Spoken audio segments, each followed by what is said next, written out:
তারা বিভিন্ন কেন্দ্রে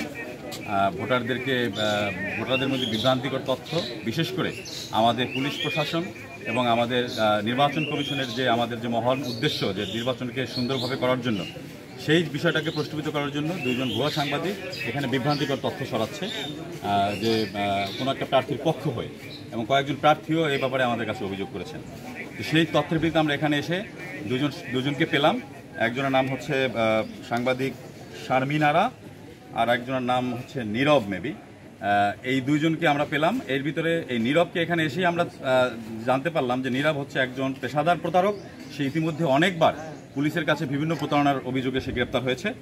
আর সাংবাদিক শারমিন আরা যিনি আছেন, যিনি সাংবাদিক পরিচয় দিয়েছেন, তার যে কার্ডটি দেখেছি আমরা, সেই কার্ডটি হচ্ছে ঝিনাইদহের নির্বাচন করার জন্য সে লায়াবল। এই যশোরের যে উপজেলা নির্বাচনের সাংবাদিকতা করার জন্য যে নির্বাচন কমিশনের যে কার্ডটি প্রয়োজন হয়, সেই কার্ডটি তার নেই। এবং সে ঝিনাইদহের, আমাদের অনেক সাংবাদিক ভাইও যোগাযোগ করেছেন, ঝিনাইদহেও তার একটা ব্যাড রেকর্ড আছে। ওখানেও সে বিভিন্ন মানুষের কাছ থেকে টাকা নিয়ে বিভিন্ন প্রার্থীর পক্ষ হয়ে কাজ করেন। এই ধরনের ইনফরমেশন আমাদের কাছে আছে। আর এই পরবর্তীতে তাদের গাড়ির যে ড্রাইভারের কাছে আমরা জিজ্ঞাসাবাদ করলাম যে তারা কোথা থেকে এসেছেন। ড্রাইভার স্পষ্ট স্টেটমেন্ট দিয়েছেন যে সে একজন প্রার্থী, এখানে বিপুল নামে একজন প্রার্থী আছেন, আমাদের চেয়ারম্যান প্রার্থী। তার পক্ষ হয়ে তার যে ম্যানেজার দেবু মল্লিক, সে তাদেরকে এই গাড়িটা ভাড়া করে এখানে পাঠিয়েছে এই নির্বাচনকে প্রশ্নবিদ্ধ করার জন্য, প্রশাসনের যে সঠিক যে ভূমিকা, সে ভূমিকাকে প্রশ্নবিদ্ধ করার জন্য।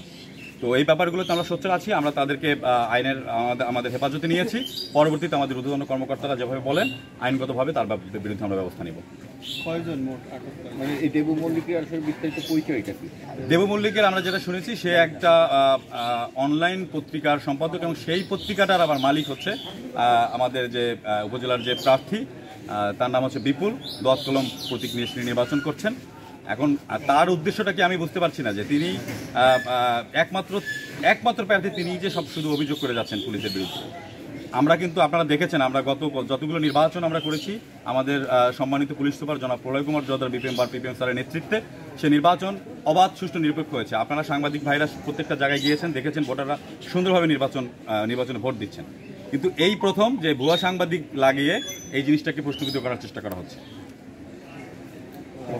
Thank you.